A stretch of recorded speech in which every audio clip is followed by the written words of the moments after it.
Isang honest review para sa mga Taiwan regulator user.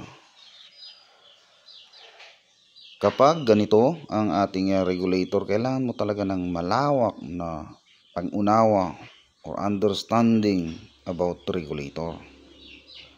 Marami na problema sa mga kanilang unit na ang kanilang regulator ay Taiwan. Yan, napakaganda, napakamahal. Pero karamihan sa problem nila is creeping, slow recovery ng kanilang reg output. Ibig sabihin, pag pumutok po sila, ang tagal pong bumalik. Kunwari 1.8 po yung reg output nila. Pagputok, ang tagal pong bumalik sa 1.8 na kanilang sinet na reg output.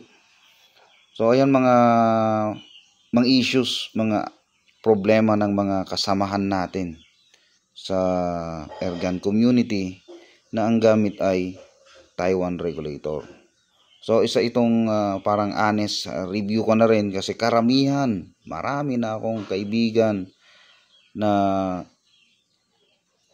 inayos ang kanilang mga unit. Marami na rin tayong natulungan sa GC kasi napabili sila ng Taiwan regulator.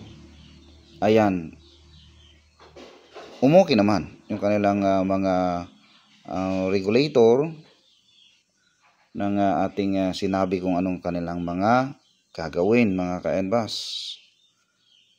So again, hindi naman po lahat na Taiwan reg ay nagkakaganon, pero karamihan po sa dumarting sa akin, ganon yung mga issue nila.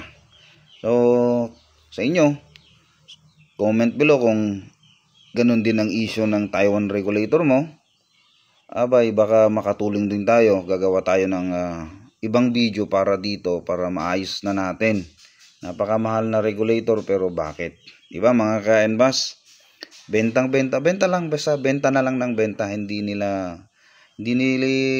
sila nagbibigay ng honest review kung ano nga bang nangyayari, o ano ba ang makukuha mo sa mahal na regulator na to. Mahal na rin to, nakakakurot na rin ng ating bulsa.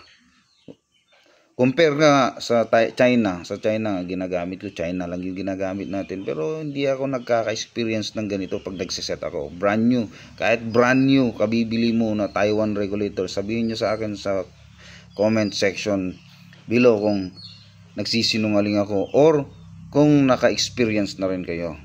Again, hindi po lahat ng Taiwan regulator user ay nakaka-experience nito.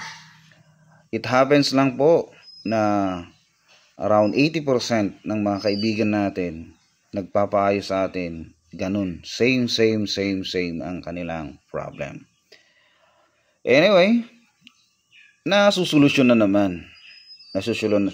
Bibigyan naman ng solution mga ka-Ergan. Kaya so pa-comment below kung parehas po ba tayo ng mga experience at ng mga kasamahan ko. At sabay-sabay natin siguro sabihin na hindi tayo nagsisinungaling. Okay? We are being honest sa mga kapwa nating ergonero para hindi sila magkamali. Hindi rin nila maranasan yung pagkakamali na nabili natin.